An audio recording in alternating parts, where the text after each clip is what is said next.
Last year, when the pandemic made the world pause in its steps, DME Media School, in collaboration with Deakin University, Melbourne, Australia, turned the annual International Academic Conference ICAN into the world's first 10-day digital live international conference. And well, we are back with the second edition ICAN4. I'm Mrinal Rawat with my co-host Hani Khurana. First-year students of DME Media School take the privilege to welcome you all to the second edition of the world first 10-day digital live international conference. ICAN has been hosted by DME Media School, Delhi Metropolitan Education of India since 2018 in partnership with School of Communication and Creative Arts, Deakin University, Australia. I'm excited to finally announce that ICAN4 is supported by ICSSR, by Indian Council of Social Science Research. Before we go ahead, let's hear about the previous editions of ICAN. Over to you, Hani. Thank you, Mrinal.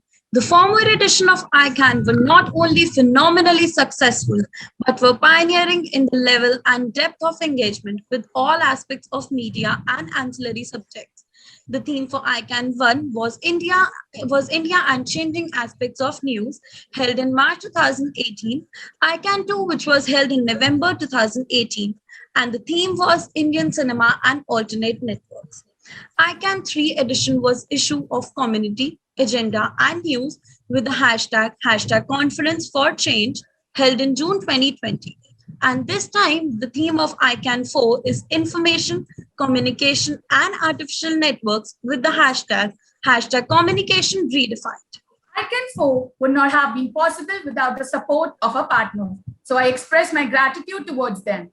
ICAN4 has 4 knowledge partners: K.R. Mangalam University, Gurugram, Haryana; Adamas University, Kolkata; Makhanlal Chaturvedi, National University of Journalism and Mass Communication, Bhopal; and Vigyan Prasad, Government of India. ICAN4 has also partnered with Department of Communication and Journalism, Guwahati University as academic partner. Our international partner is Institute for International Journalism, EW Scripps School of Journalism, Ohio University, USA, and a media partner is The Policy Times. I also thank Asian Media and Cultural Studies Network by Sean Brinman and Australian Indian Film Practitioner and Researchers Network by Dr. Vikrant Kishore. ICAN is the flagship conference of DME Media School and today has made an international name for itself. It's a matter of pride for me to say that ICAN4 has witnessed participants of about 60 eminent academicians and researchers from 5 continents in 11 countries, namely India, South Korea, Malaysia, Singapore, Bangladesh, USA, Mexico, France, Italy, Australia, and Ghana. More than 100 media educators and researchers have gathered to present their papers in the conference. We have a total of 36 live sessions, including 9 technical sessions, 3 workshops, 7 panel discussions, 3 special sessions, and 10 master classes. One of the most unique things about ICAN4 is that all the 9 technical sessions are being chaired and co-chaired by a galaxy of intellectual women representing different states of the country. DME Media School, in collaboration with School of Communication and Creative Arts, Deakin University, Melbourne, Australia, takes immense pride in staying afoot while working for this day, where we all share screens together to treat us with the most knowledgeable discussion, deliberations, and thoughts. I'd like to extend my warm regard towards SPARK, a special society for students with positive attitude and resonated communication. I'd like to extend also my gratitude towards journalism at DME, which is the official newsletter of DME Media School. This fortnightly publication covers all the major activities happening in and out the campus. It is a student-centric newsletter carried out entirely by them under the supervision of faculty members. It gives me great pleasure to inform everyone that we are live on our official Facebook page. For more information, follow us on our social media handles. Links are being shared in the chat box. Now, let us have the pleasure of listening to the opening remarks of Professor Dr. Ambrish Saxena, Dean DME Media School, Director DME Studios and Production, Director International Relations, Delhi Metropolitan Education, Noida. Welcome everybody this morning in India. Obviously, this is in Australia, and this is a discussion which is a little bit different as to what we have been having in other sessions. Many of our sessions for the last 2-3 days have been focusing on technology, digitalization, and artificial intelligence, since that is part of our theme, information, communication, and artificial network. But today there will be a respite. One more session already happened on entertainment and cinema. That was one of the technical sessions. So today we will be having discussion revolving around cinema, that too the Indian cinema in the Australian context. So it's a unique theme, unique sub-theme, which has been devised by Dr. Vikrant Kishore. Dr. Vikrant Kishore is the organizing secretary of this ICAN4, and he also represents Deakin University, which is a partner in ICAN4. Rather, I should say this, that right from the beginning, almost right from the second edition of ICAN, Deakin University has been a partner with the Delhi Metropolitan Education. And not only in this research conference, every year we also organize an international film festival, that is SIFI. 2 editions of that have already happened, and there also Dr. Vikrant Kishore has been having a major role, and Deakin University has been a partner with Delhi Metropolitan Education. So there's a very strong relationship that has built up over the years, and because of which these kind of sessions have become possible. So I welcome everybody, all the panelists who are there in this session, and then I hand it over to the anchors to carry this thing forward. Thank you, sir, for your insightful message. We have gained a nuanced perspective about the topic at the onset only.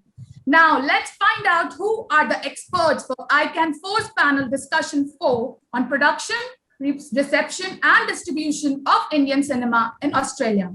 The session is being co-chaired by Dr. Vikrant Kishore. Dr. Vikrant Kishore is a filmmaker and an academic at Deakin University. Currently, Vikrant has been capturing stories of cultural flows and its impact on Indian diaspora in Australia. Dr. Kishore likes to integrate traditional cultural practices with new media technology to archive, create digital exploitation, collaborate on multimedia media exhibition and festivals. He has authored and edited books on Indian cinema and intangible cultural heritage. He has been a jury member of various film festivals. Dr. Kishore's areas of research are Indian cinema, intangible cultural heritage, reality television programs, and the issues of caste politics in India. We also have Achala Datar as one of our panelists. Achala's love for film defines her. From very early on, she knew this was the field she wanted to work in. She started her journey in India and has worked for Balaji Telefilm and Arun Irani Production before she became an executive producer at ZTV. After coming to Australia, she broadened her scope and tried her hands at radio production before moving back to film production. She has over 13 years of experience in this field and has worked with an Indian film production and distribution company in Australia as well. Here, she gathered the experience of working on big banner Bollywood films like Kurban, Main or Mrs. Khanna, and Bachna Hai Hasina. She has been a part of the organizing team for the Indian Film Festival in Australia for more than 3 years. Achala distribution strategies for renowned Australian films like Backyard Ashes and Babadook.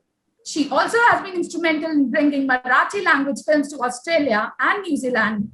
Currently, she is heading the film distribution operation of ZTV, Z Studios International for Australia and New Zealand territory. The next distinguished to honor us with his presence is Anupam Sharma. Mr. Anupam Sharma is filmmaker and film entrepreneur with a bachelor's and master's degree in film and a thesis on Indian cinema from University of NSW. Widely credited as pioneering Australia's link with Indian cinema and named as one of the 50 most influential Australian film professionals. Mr. Anupam is the founder of Films and Casting Temple, an award-winning boutique film production and film consultancy firm based out of Fox Studios in Sydney, with over 300 screen projects on its credit. After directing award-winning films like Un-Indian, Starring Brett Lee and The Run, Anupam has a slate of feature films in development and post-with development and other grants from Screen Australian or Screen NSW or SBS TV. Now let's get to know our next panelist, Ms. Julie Marlow.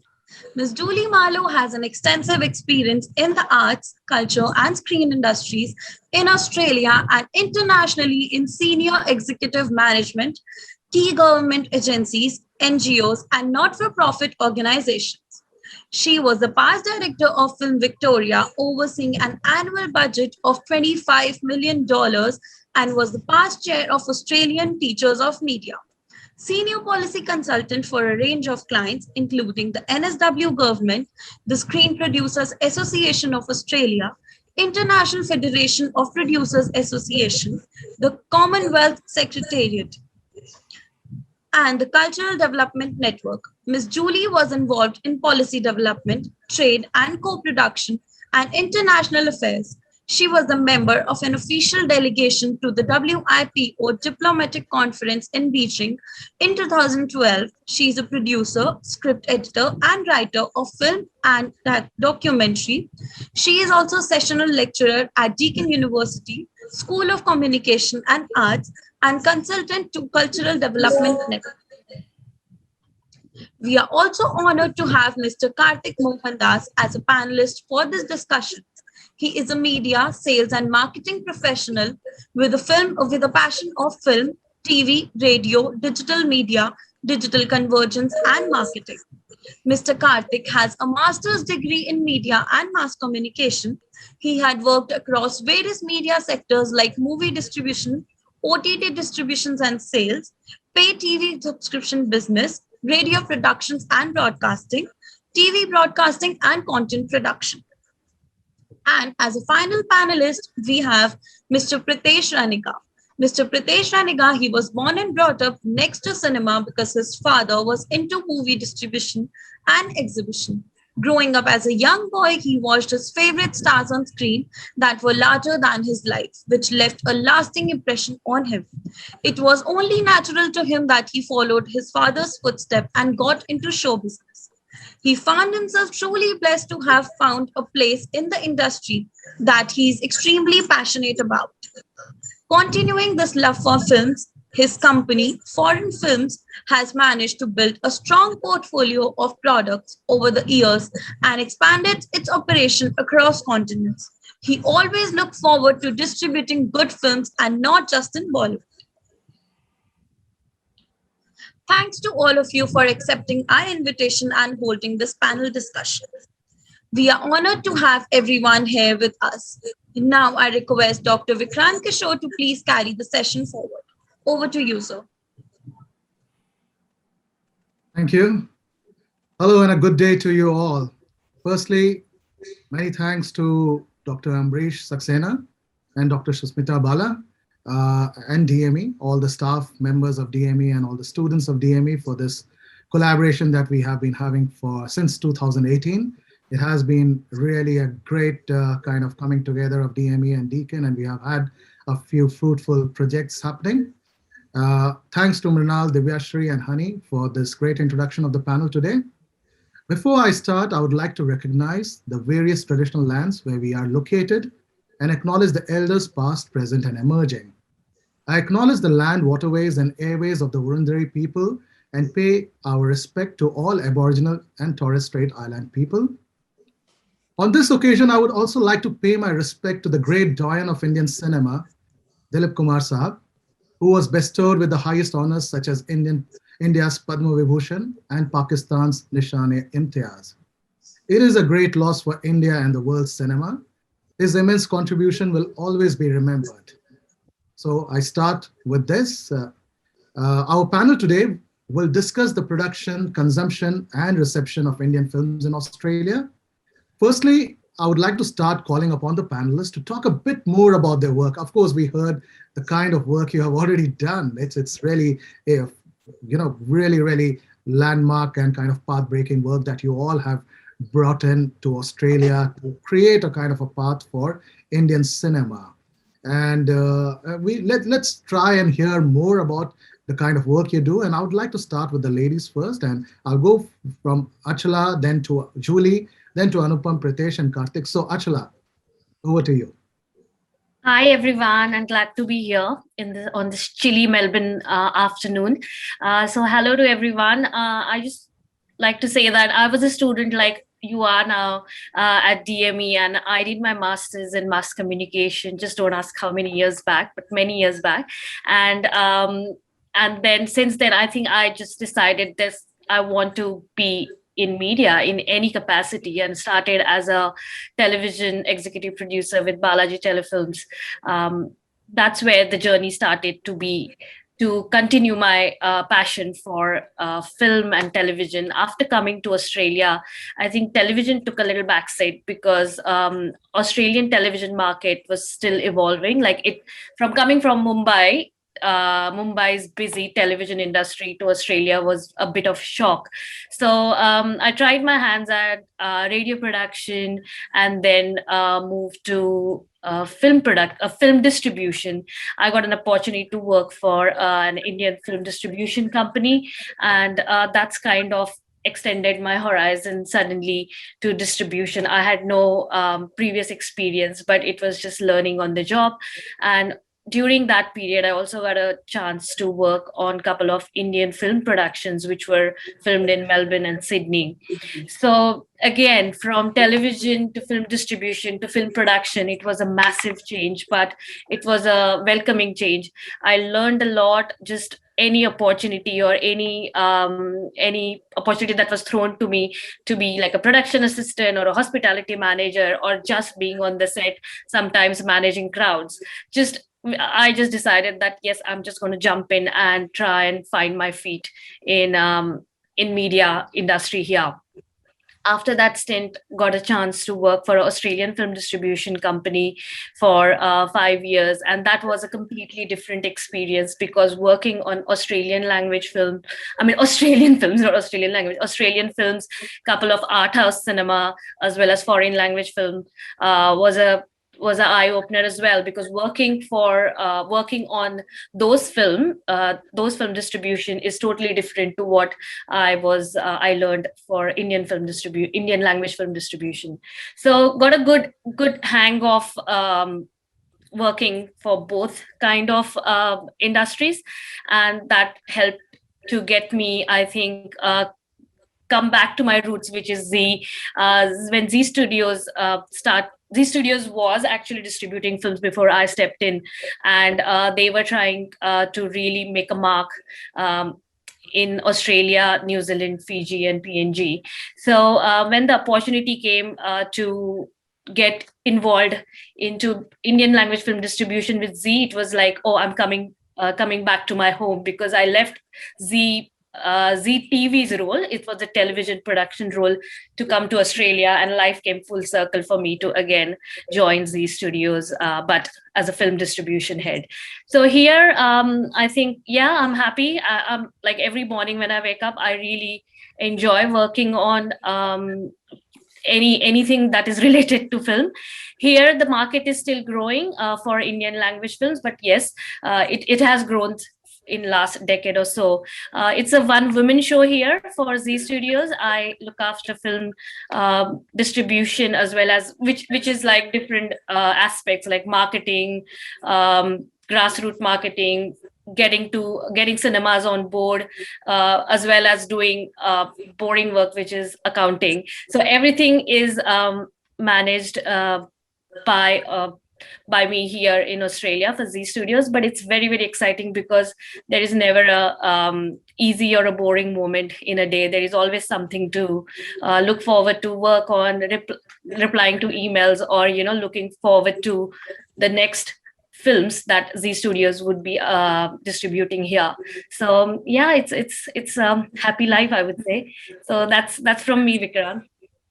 Yeah, thanks, Achala. And I would like to add, I think your work with Atom Awards, Australian Teachers of Media, I think that is also, something commendable that you did. And I saw you in action doing that work. And that's one of the very, notable awards thing that you managed. So yeah, well, good on you. Thank you. Yeah. So next we have Julie Marlow, and Julie is a well-known, name in Australia and Australian film industry. She has headed, the big Australian commissions and everything, and you have heard that all. And she's such an inspiration, and I'm so happy and glad to have Julie on board in this panel today. And thanks to Anupam, who actually made sure that Julie is on this panel. So Julie, let's hear from you about your experience. And you come from a different aspect, about you head all these Australian film industry boards, and you have seen how Indian cinema has grown, and you have also framed so many policies around it. So we would like to hear more about that. Yeah. Thank you, Vikrant. And thanks for the opportunity to talk to you all today. Well, yeah, I've been in the screen industry really all my working life, and I started in sales and distribution like Achala, and when I was very young at EMI Films in London. And then from there, went on to development roles and financing roles in Europe, and I worked for a Swedish company for a while. And before coming to Australia and entering production with a feature film, and I've made several documentaries. And I worked at Film Victoria, which is the state government funding agency here, one of many, I might say. And there I sort of oversaw a suite of funding programs and incentives across film, television, digital media, events, festivals, you name it. Until the money ran out, we funded it. So, and after that, I spent about 10 years with the Screen Producers Association of Australia. And that organisation really, it's like the Chamber of Commerce, if you will, for the production industry here, and it fulfills a very, very important role and acts as almost a liaison between government funders and the government itself, television networks and independent producers. And that, excuse me, and that was where I became involved more closely with Indian cinema. I'd been to India before as a visitor, but during the time I was at the Screen Producers, we organised various delegations of producers to go to India, to Goa in particular, and to Vicky Frames in March, as it was then held every year. And we were leading delegations to try. It was experimental in a way, because we were trying to find avenues for filmmakers to collaborate and develop. But behind the scenes, we were strongly advocating for a co-production treaty between our countries. And when I talk in a little while about, the opportunities for both of our filmmaking countries, that was a very interesting experience, because it goes to show that if that is going to happen, there has to be great goodwill, and there's got to be effort between governments to make the official treaties happen. And all of that, and the work with the International Producers Federation, all of that gave me an abiding interest in the underpinnings of the global film industry, the value chain, what makes the wheels turn. And, that remains the core of really what I do today, as well as, developing my own projects. It helps that I'm just a confirmed Indomaniac, and I'd love to collaborate on Indian projects if the opportunity arose. So that's me in a minute. And there we are. Glad to be here.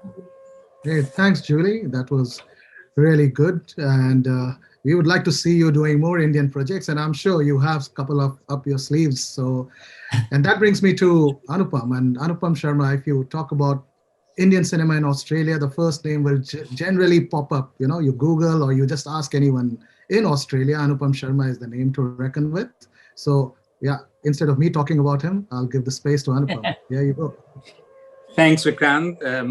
Thanks all in Delhi. Nice to see you, Julie, after so long, and everyone else. I would also like to start by paying homage to Dilip Saab, who passed away yesterday. An era has passed. But can I also take this opportunity to pay homage, and I'm sure Julie will agree with me, to Jeff Brown, who literally, it's his death anniversary yesterday. And him and Julie kind of gave the official look to sporadic and fragmented efforts which were going on. So Julie, thanks again. Taking those delegations. I miss Jeff and his cigarellas, watching cricket matches at Frames in India. Inspired that time was pioneering in bringing India in the radar when there was no budget for India, whether at the film bodies or a thing. And I remember whether it was Julie or Jeff, or even Lynn Gailey at Media Entertainment Art Alliance, who used her frequent flyer points to go to India to analyze and study what is happening in India, what a spot boy means, because we were having applications in 99 and 2000 for the union to provide no objection to, with terms like spot boys and umbrella boys. So full credit to Julie, you and other Australians of non-Indian origin who are Indophiles who love India. But loving is one thing, and taking physical steps as they did and doing something meaningful to go there and actually look at things at grassroots level, that has helped a lot. About me, I'm just a filmmaker, a work in progress. So as it keeps on progressing, you will know about it. So. Thanks, Anupam. And I think there's lots of things that you have done and which has paved way for Indian cinema. And not only Indian cinema, like earlier, as you started as a kind of a film line producer, moving on to producer's role, and then as a director. And now you're wearing so many hats in terms of film production, and I wish some of those hats would pay as well, but they don't. Well, at least you have those, so that's really, really good to have. And thanks for that. And we'll move on to the next panelist, Pritesh, who has been doing, again, immense work through his particular company, Forum Films. So Pritesh, over to you. Adaya, thank you for giving me this opportunity to be part of this panel. Just a background, I've been born in Fiji and brought up in Fiji, and we've always been involved in exhibition and distribution all our life. My dad used to own a multiplex for Fiji, having 2 screens. That was the first multiplex which we had. We actually had our house in the same multiplex as well. We then later moved into distribution. And I think I'll probably be, in 1997, we distributed Kuch Kuch Hota Hai, and we also touched Australia at that time as well. So I have an eye for movie distribution since 1997 in Australia. We later decided to expand our office from Fiji into New Zealand. We were here, we got established, and eventually we felt there was a scope entering Australia. We picked up a couple of regional Punjabi movies, and fortunately we also had Bahubali, the Hindi version. So we started off with a bang, and we enjoyed Australia, and I think that's probably what we want to see, how and what difference we can make as well. So I guess my background is from exhibition into distribution and expanding our office throughout the countries. Thanks, Pritesh. Thank you. The passion for cinema, and your associations, living in a multiplex, being able to watch movies at any time, that really fascinates me. I wish I could have that access. But we move on to the next panelist, Kartik Mohandas. And Kartik, again, is a well-known figure in Australia. In radio, he's known for that. But also, I have a different connection with Kartik. We share the same alma mater, Jamia Millia Islamia from Mass Communication Research Center. We both are from there, and I've seen Kartik's work closely. So over to you, Kartik. Thanks a lot, Vikrant, and very warm welcome to all the other panelists as well, and also to everyone who's watching us on live stream through various social medias. Vikrant, you started off by saying you started with the women, so thank you for that. And I wanted to really say, I hope you saved the best for last, and I saw my name was at the last. So not to say I'm going to be blowing my own trumpet, but I think the journey for most media professionals is very tough. And that's why I'd like to start by saying I'm just a boy from Delhi who had a passion for the arts and for media and was stupid enough to pursue it. So I think it takes a lot of doggone determination for a lot of people in this industry, to really hone in why are they in this industry. And every time I went back to that question, I found that my passion was so overriding. No matter what I did, I kept coming back to this. So my background has been in various mediums. So started off as a camera person with CNBC, and very soon realized that camera people, while they love their art, they love their craft, and they are trying to perfect their skill, but you had only so much control over the final narrative that came out. So that was what prompted me to get into the production side of things, to be able to control the product and the content and the story that is being told. And of course, very soon you realize that it's actually the producers or the people who are financing the films who are running the actual narrative, or they control the ability to control the flow of products and stories, and which stories are told, which are not. So then obviously I helped in many productions in India as well. And then, of course, my love for radio brought me here to Australia, did a lot of radio work, set up a radio station also, which is still running here. Then worked with the Z as well. And then afterwards, other opportunities came up where OTT distribution was taking off. So worked with a couple of OTT platforms, such as Yup TV themselves, World on Demand. And then the opportunity to partner in cinema came about when Pritesh was good enough to believe in me and said there is a vision that we share and there is something that one can work towards in the future together. So having said that, I think it's passion what drives you, passion what keeps you, what fuels you. So it's very important for everyone in this industry itself to really understand why is it they're here and what is it that they want to do. I still haven't found the answer, I'm still on the journey. So hopefully we'll all journey well together and reach a good final destination.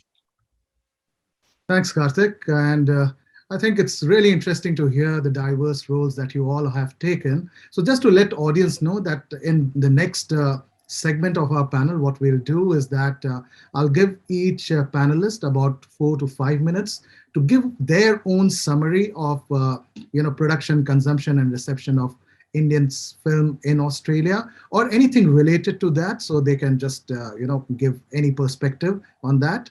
And after that, instead of me asking questions, I'll open the floor for the audience to ask questions.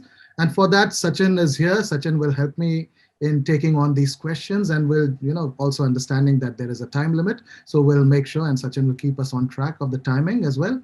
So I'll move on, and again I'll start from with Achala. And Achala, would you like to give a kind of a brief overview of your perspective of Indian cinema in Australia? Sure. So Indian cinema in Australia is growing, and is growing rapidly, and Pritesh would agree to that as well. So last decade or so, I think consumption of Indian language films has grown leaps and bounds. Like earlier, it was only Hindi cinema, Hindi language films that were brought to Australia, and only if they are like big budget films coming out of Yashraj Studios or Reliance or UTV, then those were considered like, okay, only those films will make their way to Australia because that's where the money is. But since then, I think all the other languages, especially Punjabi, Tamil, Telugu, Malayalam, Marathi, Gujarati, all these languages are now, you can see them getting a proper theatrical release in a major Australian chain of cinemas. And that's great because the population is growing. So there is demand and so there is supply. So I would say that it's good to see that not just Hindi, but other language films are getting their due, because there are massively fabulous films are made in all languages these days. It's not just about song and dance, which was perceived as Indian cinema before, but it is quality films like Kesari, Article 15, Razi. Like all these films have I'm just talking about last couple of years films. There have been many such films. And it's like, if you look at the box office, because that's where that's how films are considered hit or flop or good or bad. Hindi will still be the top ranking, like they will give you more box office, but it is closely followed by Punjabi language films. Something Pritesh mentioned, that he saw the market and he saw there was an opportunity to get good Punjabi language films.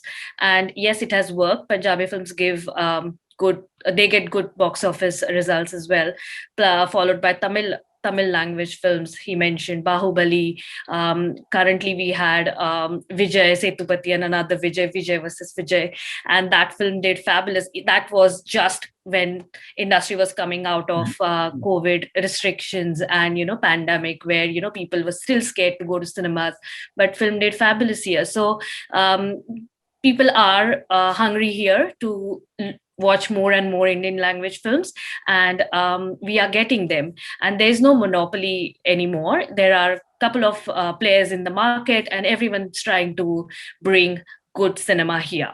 So that's really, I would say, a good thing that has happened in last 8 to 10 years.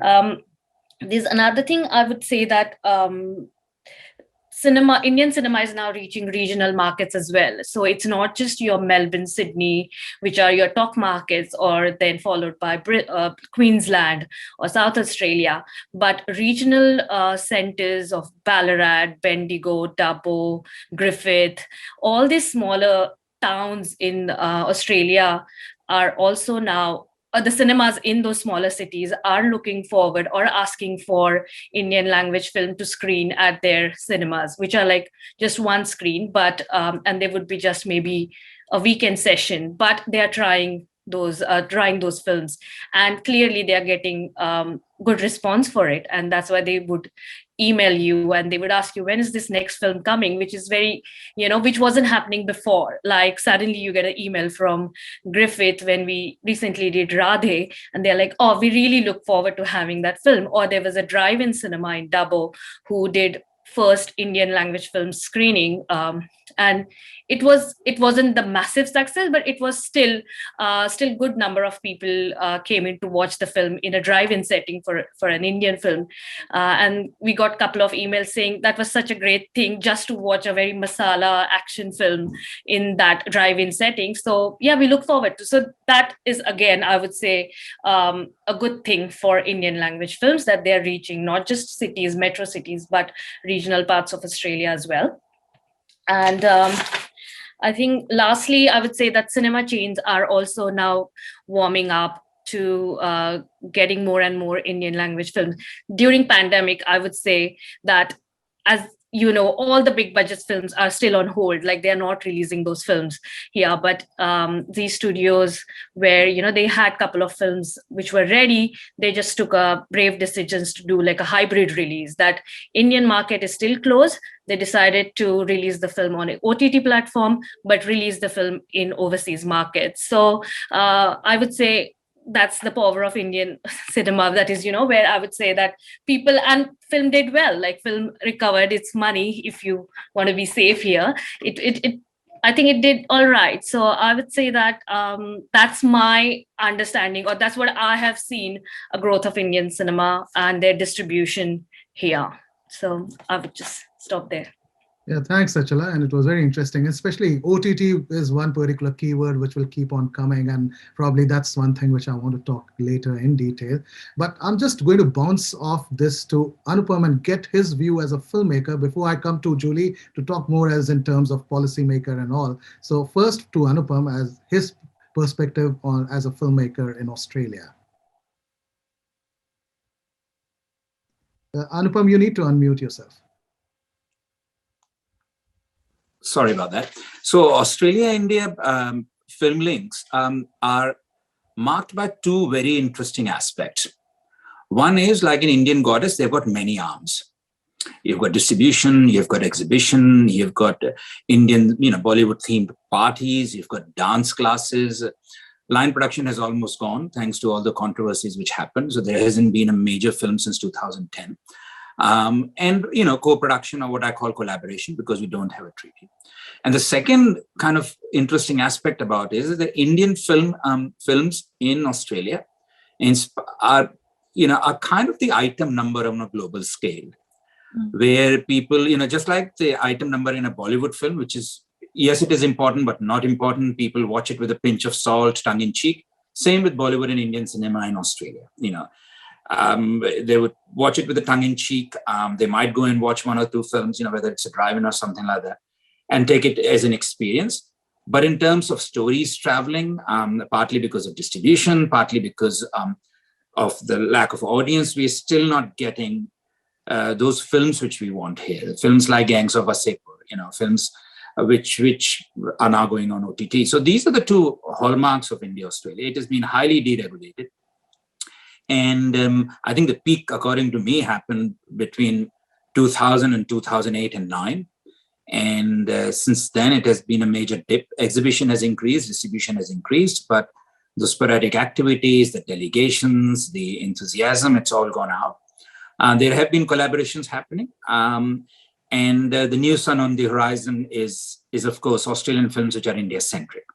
Be it Lion, be it any kind of film, be it Hotel Mumbai or any of those films you see in the newsletters from Screen Australia, Film Victoria, Screen New South Wales, which have been receiving development investment from these things. So that is the hallmark. And where it goes, I think it is important, whether it's seminars like this or any other move which brings genuine people together. And I underline the one genuine because in Australia, a lot of Indians of Australians of Indian origin find it hard to recognize that fine line between being in the film industry as a hobby and as a profession. So, there's a lot of riffraff to cut through till you meet a genuine person like a Pritesh or a Julie or anyone, kind of, for that matter. So these are some of the characteristics and salient features which are between Australia and India. But like before, it has got a bright future. If you look at the number of Australian films which have got Indian themes in them, in various stages of development, production, and post-production. Thanks, Anupam. Then I'll go to Julie. And Julie, of course, you will have a different perspective than most of our panelists here. So Julie, we'd like to hear from you now. Thanks. I just thank you, Anu, for that, because I'm going to continue really in that vein a little bit. But I want to talk about the opportunities and the barriers, if you like, between to collaboration between Indian and Australian filmmakers. And I want to do it from a policy perspective and a filmmaker perspective. And so if you look at Australia and India as countries and filmmaking countries, it kind of doesn't make sense. Australia has a heavily government subsidized industry. India doesn't.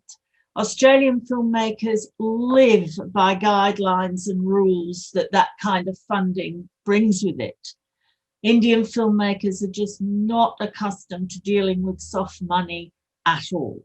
And I'm not saying that's a bad thing, by the way. India has huge cinema audiences. Australia doesn't. India makes 1,800 films a year. We're lucky if we make 30 in a good year. So Australia, large country, small population. Our population is just a little bit bigger than the city of Mumbai, in the entire country. India, huge population in a smaller country. And we as filmmakers compete in Australia, we compete by language and cultural default with other major English-speaking territories. India has its own well-established, diverse cinema cultures that sustain themselves.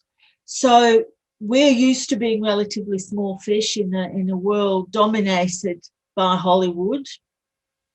I think Indian independent filmmakers are used to being relatively small fish in a world dominated by Bollywood.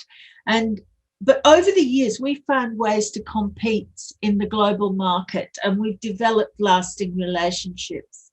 And personally, I don't see why that can't happen with a lot of hard work and goodwill between Australian and Indian filmmakers.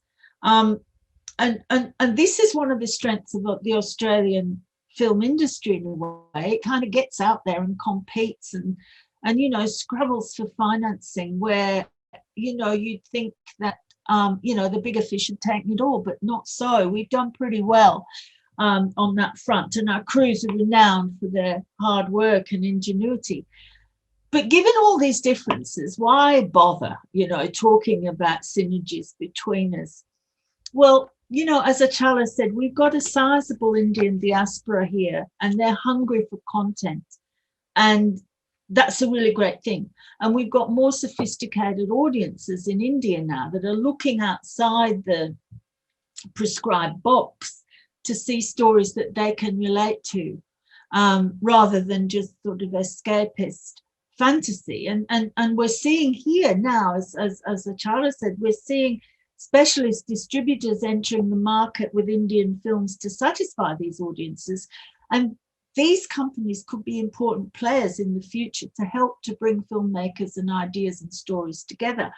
And I'm you know, a great believer in co-ventures and co-production. I'm not good working on my own. I really need to kind of collaborate. And I think that, you know, with two countries collaborating, you know, at best you can transcend your national boundaries with really innovative storytelling and filmmaking.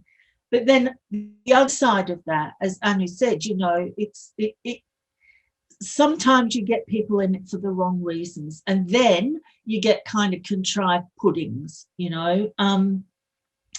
The official route to co-production inevitably involves government to government negotiation, and for that to happen you need incredible goodwill and patience. And both our countries had the will there for a moment, and it was really a moment. We thought it might happen. There was a fantastic secretary at the Ministry for Information and Broadcasting who then of course left, and then it cooled down a bit, you know, somewhat, because funding cuts to our main funding agency, Screen Australia, began to bite, and your Ministry for Information and Broadcasting changed altogether, as well as the role of the NFDC. And to put the co-production process in perspective, it took 17 years to get the India and Canada co-production treaty signed, eventually in 2014. So I think for now that ship sailed. You know, I mean, we must look to other ways to collaborate and fund in an equal collaborative relationship.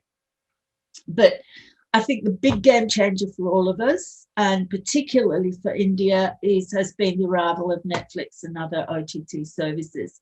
They've got deep pockets, they've got scale to create the kind of diversity and flexibility of content that people are looking for. And you've got series like Delhi Crime, Sacred Games, and Ray. They can exist with Indian Matchmaker and Bollywood Begums, you know. I mean, they've got something really for everyone.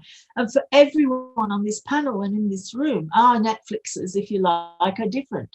We can watch what we want, where we want, in whichever room we want, on what device we want. And that is a huge change. They've made it possible. To me, for India, it's worked. It's kind of raised the bar, and they've made it possible for filmmakers to explore subjects that previously have been just too hard. And of course, in a country with the size and scale of India, with such diversity, you can bet that someone's going to be offended by whatever you put out there, you know. Hence regulation, you know, for streaming services.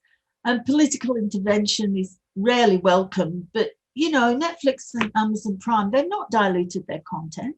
They've not really diluted their content at all. So that's good. And the other good thing is that series original content from the OTT services, they've traveled and they've opened international eyes to the depth of talent in India.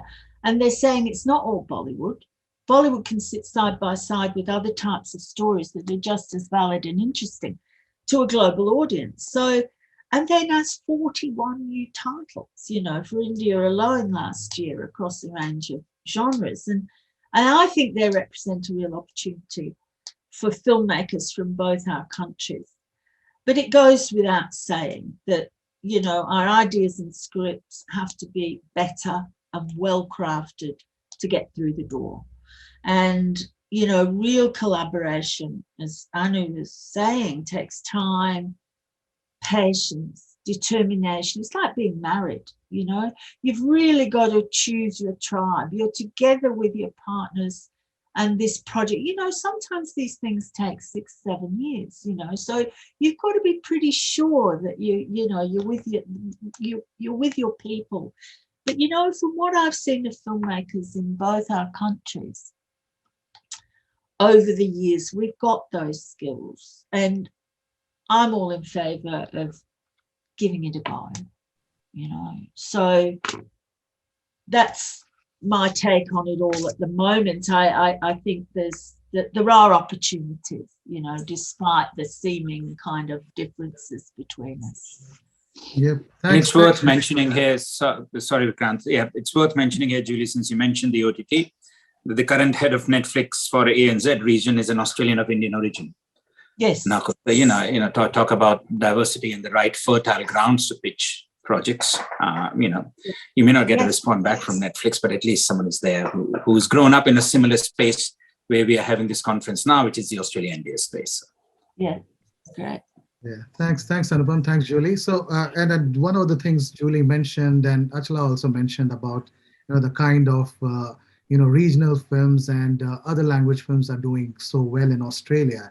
And who's better to talk about than Pritesh and Kartik about how they have managed to get hold of that market of Punjabi films and Tamil films and others. And they have also, Forum Films have also, inspired and helped many of the independent filmmakers. So Pritesh, we go with you now. Good. Thank you. I think, that probably was the driving factor to start the regional cinema and get into the Australian market. But I think what I wanted to talk a bit more about is that this pandemic has really taught the Australian, New Zealand cinema industry that things need to be looked slightly differently, because we were so dependent on the mainstream supply from India or Hollywood. And when there was a stop due to COVID and US and India were not releasing movies, what we have noticed is that the local contents have taken and helped the economy continue to have products in cinemas, and they have significantly grown in Australia. Don't have the statistics yet, but I have seen the numbers growing quite well. At the same time, I think what it has also helped is that movies that could not really make it to the cinemas are now getting audience through OTT. And it's also an eye-opener to a lot of production houses, movie directors, creators to consider not just making movies for cinemas only, but you have now different options to offer your products out to the market as well. Again, going back to COVID has also made the exhibitors realize is that content is king. And if you don't have content, there's no cinema. And what Achala was saying earlier is that the cinemas are now opening their arms and they're discussing and dealing with every possible distributor to get the right content in their right location. So I think the market has significantly changed in the last 2-3 years, and many things have contributed towards that as well. Thanks, Kartik. Pritesh. Yeah, so we move to Kartik, and Kartik also brings in lots of experience as a journalist, and he has covered lots of the community events and how the Indian community has responded to Indian cinema. So I'm sure Kartik will cover some of those things, but over to you, Kartik, now. Thanks, Vikrant. Some great points made by Achala, by Julie, by Anupam, and Pritesh as well.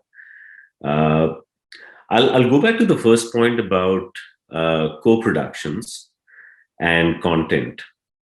I think we all of us somewhere we know, but we fail to realize the importance of soft diplomacy and the power that content and the narratives that we have to share with the world actually have. I still remember coming to Australia about 17 years back. You'd sit inside with an Arab cab driver in Sydney, in Australia, and me being an Indian. And the first thing he would say, "Hey, Amitabh Bachchan, I know Amitabh Bachchan." And that's because of the distribution work and the content that was produced in the 70s, 60s and 70s. and they would consume that. There was a resonance, and they remember that. Sad to say, that generational bridge that we had, that generation is going to pass over.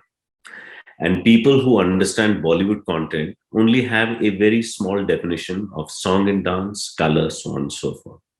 Yes, that's changing because of the plethora of content available on Netflix and Amazon. But, the problem we have with OTT and all the content in the age where content is king and the golden era of production is, we've got too much of it. We are thirsty, except someone opens a bloody fire hydrant and then says, hey, drink, have a great drink, mate. How do you do that? There's nothing that comes in. So you spend far more time searching for the content you want to watch than actually finding the real content that is superb. And this is where I think governments and bodies can play a very strong hand. I digress here and bring the example of someone like a BBC that has a 8 to 10% allocations of everyone's income towards content that is produced free from bias, and also in order to steer the ship of society in a particular line of thinking, whether that be very nationalistic or whether that be open and accepting, so on and so forth. So I think it's one, not just to give lip service to that soft diplomacy, but to understand the power that narratives have and the need for human beings to share stories, be it around a fire or in cafes after watching a great movie. It's happened to me again and again. It happens to all of us. And that's the power of collective watching in a cinema. So bodies, how can they help? Having put aside funds, not just funds, but also making sure the right people from both sides of the Indian Ocean actually connect, collaborate, and have the right products and productions in mind. Very often, and I think that's what is needed, because right now what's happening is if you sort of just become the butter and expect these two pieces of bread to come together, trust me, market dynamics and private finance won't allow that to happen, or there'll be a mismatch. Anupam is a prime example of that. Each party wants to maximize their benefit, and that's the bottom line as far as dollars are concerned. And a lot of the soft diplomacy you can see, or the narratives that we want to share, they actually take second, third, fourth, fifth tier priorities in the list of productions. And that's exactly how co-productions, we need some of these flagship co-productions to take place, which actually champion this. I think Lion was a good example of a private venture that went out and, was such a hard hitter with an India-based theme in Australia. I think it did in excess of $19 million, which was fabulous. Then you have another case of Hotel Mumbai. It didn't do that well. I think only around the 5-6 mil mark. But still, a good case in point, because once again, great film. And a lot of people though critics had mixed reviews about it, a lot of people really loved it. So we need more narratives like that. And the only way that can be done is through good public participation in this arena on an intergovernmental basis, or maybe even universities. We have to think outside the box and be very innovative with what we do.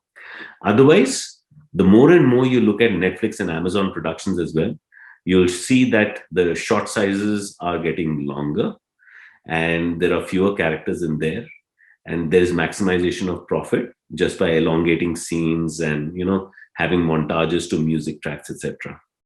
So that's where we need these key co-productions to come in and stoke the fires of passion that build larger bridges and bonds between countries, nation, and people.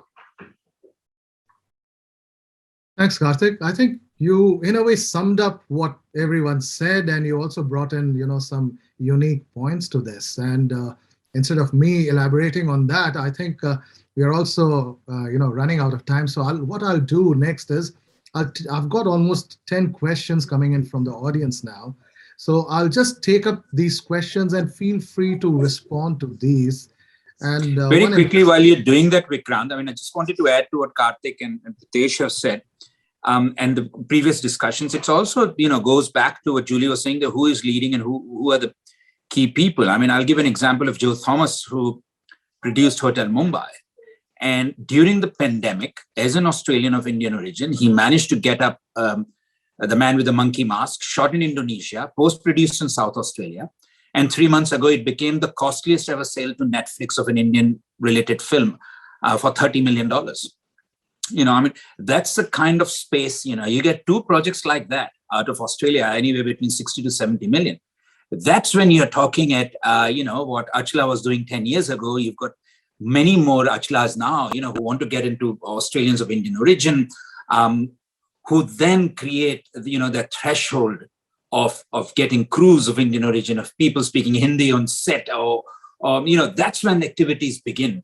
And it is now, in spite of the pandemic, it's a very fertile ground, because you and I can make a Hindi language film with producer offset with Netflix in Melbourne or Sydney, and no one would care. It would be a Dostana out of Miami, or a Kal Ho Na Ho out of San Francisco. True. Yeah, thanks for that insight, Anupam. So now we have got some interesting questions coming up, and this is one question. In fact, I'm going to club these 2 questions. The question is, talking about the demise of Dilip Kumar, where do you feel is the star culture in Australia, and how is it thriving?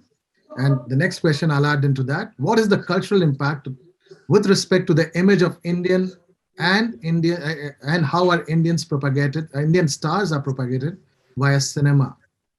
So maybe the first... When Indian stars being propagated, it's still tongue-in-cheek. You talk to a non-Indian origin journalist at a mainstream press, and I don't know, partly whether it's ego, partly it's imperialistic aspects, partly it's just, it's a tinge of ridicule. Oh, okay, you've got 2 billion, or 1 billion followers. Oh, that's funny. Why is it funny? Why is that different to Cary Grant being an iconic symbol? And same, in relation to question about Dilip Kumar, I think Australia is too real, and Julie and others can correct me. If anyone starts acting like a star here, they will be quickly brought down with bantering from their friends. So I don't think we have with an inverted comma, star culture in Australia. Yeah. Anyone who would like to add? Julie? We've got we don't have the same reverence for our stars as you guys do, because really they're quite normal people. I mean, you look at the Hemsworth boys, they're just kind of surf guys, they're not sort of precious, and I'm not saying that the Indian stars. I mean, you look at someone like Shah Rukh Khan, who's like God, and he's a lovely guy, but he's got that stuff surrounding him, and he's got that kind of magic dust, but when he comes here, he can just go for a coffee on the street, and no one will he's just like a nice looking guy sitting having a coffee. It's interesting that our stars, they're all in LA now, they're all in Hollywood, and they're household names. But every last one of them, Russell Crowe, Naomi Watts, Nicole Kidman, the Hemses, all of those people started life on low budget Australian film and television. And that's where they cut their teeth. And that's why your own industries are so very important, because it gives us the wherewithal to send these people off into the stratosphere. I mean, I wish that, and some of them do come back, some of them do come back and do stuff, but it's a very, very different landscape. But I take great pride in the fact that our household names, did work on very kind of low, a lot of them on Neighbours, a lot of them on soaps. So and any aspiring actors out there, it can be done. So yeah. I think, Julie, what you're saying, it's very interesting, and we all know how it operates. But Kartik and Pritesh, probably you can also give some insight about the meet and greet stars events that Indians do, and that's again a transference of or transfer of the star culture, star power, and people are ready to pay hundreds of dollars just to get a selfie with celebrity. Yeah. Kartik. Sure. It's very interesting what Julie said, because you know what, it was for me, it was refreshing to come to a place where this air of stardom is not there, where, most of the stars here are looked upon as your fellow citizens or fellow human beings. And most of them, I would beg to differ with Julie on one point, that most of LA is now here in Byron Bay or Sydney. Okay. I think we've shown them what a beautiful country we have and how good, the lifestyle is here. And the culture that we have is bred of that lifestyle and that attitude towards other human beings, also the land that we live on. How many countries do you have the greeting that starts off by saying, "I'd like to pay my respects to the elders of the land that we are gathered upon"? Not many cultures do that. Not many countries do that. So I think, and it's just not lip service. I was shocked when I saw the Prime Minister of the country pick up his bags from the own airport carousel. I was just shocked. In India, you would have a fleet of 15 people fighting each other to say who's the one who's going to be picking up a star's bag or the PM's bag, so on and so forth. So I think from that sort of culture, what happens is that you don't have stars and sons of stars. There's a little bit of legacy on that front. But having said that, like Julie was saying, even surf dudes can become stars, and even people from very humble backgrounds can rise up to the upper echelons of our industry. I think that's what's the beauty about Australia. And that's what I love so much about the industry as well. And that's why we should continuously promote local productions, our local industry, to make sure that our boys and girls and people who are passionate about the industry do get a crack at the larger market outside. Yeah, thanks, Kartik. Pritesh, would you like to add anything? Yeah. So I think everyone's highlighted the main factors. I don't really think that I need to add anything there. Okay, so I've got another question. This is in relation to Achala, and this is about sorry, I just missed. Yeah, so this is about why stereotypical Bollywood films do well in Australia.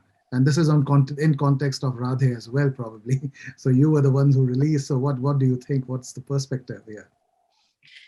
I think it's the massy appeal, as well as I think Radhe, particularly if we are talking about Radhe, I think we were just coming out of pandemic and no one wanted to watch something which was completely heavy, because everyone is been affected by this pandemic on some or the other levels. So sometimes you need those 2 hours to just go and not think about why this character is saying this line or why this particular fight sequence. It's like sometimes you watch even like Avengers or Fast and Furious and you're like, this is so ridiculous. But we accept that because you just enjoy that kind of action, or you just enjoy that kind of escapism. And I think why stereotypical films do well, I think they do well everywhere. It's not just Australia. Australia, I think, is still like contributing very tiny part into the entire box office of a film. But people just like big budget films. People like to go to cinema to watch something they are not experiencing in their daily life. And that's what those cliche films provide to you, if you want to call them cliche. But saying that, like, couple of films that I mentioned, like Razi or Article 15, though they were written off, not Razi, but Article 15 was like kind of written off as, oh, it's a festival film. It's so heavy. Who is going to go and watch that film? It's MA15. Like, it's not a family film. But I remember going to a cinema on Monday night at an 8:45 show, and it was sold out in one of the Melbourne cinemas. So for a film like Article 15 to get that recognition was very important. And then we had to kind of tell cinema owners that don't look at the box office numbers for the weekend, because that's how film is perceived, if it's a hit or a flop. But just give it a time, because it's going to have a good word of mouth. And it's the kind of film Indian people should watch, or even the other Australians should, go and watch these films, because it will change their perspective about just big budget, cliche, stereotypical films. So I think both kind of films are now finding their feet here. Obviously, big budgets bring big money, but not necessarily. Sometimes your big budget films will flop as well. But yeah, on a out of 100, I think 70 times, yes, those films will do well, because there are a lot of students here who just wants to go and enjoy that kind of film. So, like, and that's good for the producers. I mean, we are not complaining. Well, I agree with you, Achala, on that. And there was another question, and which also brings into this aspect of OTT. And Radhe was a marriage of, commercial theater release plus OTT platforms in India. And probably your expertise, Kartik and Pritesh and Achala, on the OTT platforms. What do you think? Where do we go from here? What is the future? Kartik, would you like to? Sure.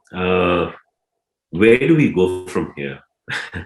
I think forward, I think it'll definitely be a hybrid model and a mixed portfolio of products. There'll be products created specifically for OTT. There'll be certain films which have been either debt financed, or financed through corporations or institutions, high net worth individuals.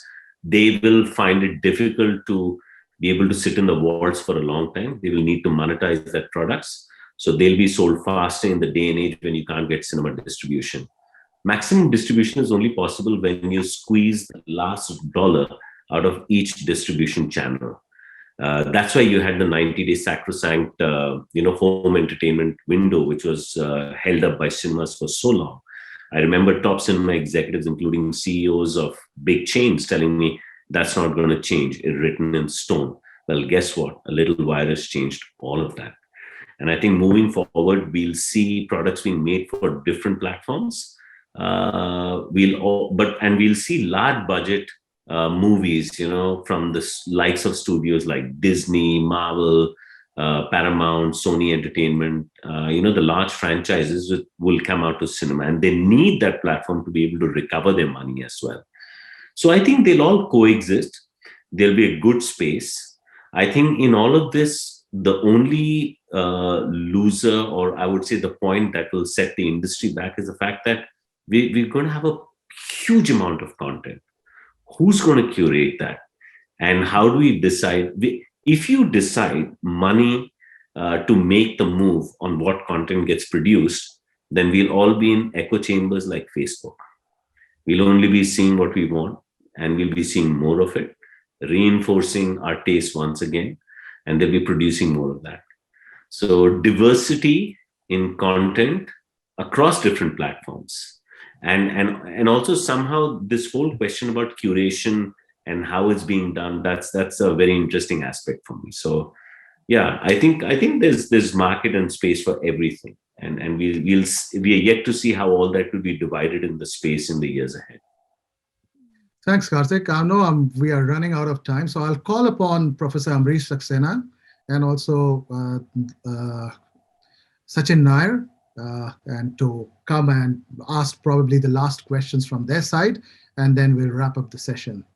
Yeah, Vikrant, so I was listening to there are a lot of changes. What normally we believe the status of Indian cinema in Australia, because last time when I was there in December when you organized that conference, so that time you screened the Article 15 as the main film of the festival. So, and then particularly I was really amazed to know the changes which have happened since the time this COVID-19 has struck. Particularly the production part, which was told by the panelist, as to how the production of the Indian films or the Hindi films or the Indian language films is possible now in Australia. And then this was also interesting to note that while we were facing the pandemic in India in a big way last time in 2020, and this time when this second wave happened, and theaters are almost closed. I mean, there was a opening of theater for a short time. That's towards the end of 2020 and the beginning of 2021. But then there used to be a lot of restrictions. But then there was a market for Indian films overseas.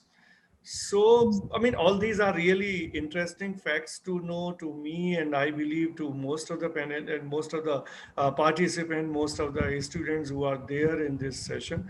So, from my side, it was, I mean, it's a good thing to go to, and that panel was very diverse because Anupam was there in one of the SIFI sessions when we were not into this much online thing. So even that time we could have that session online.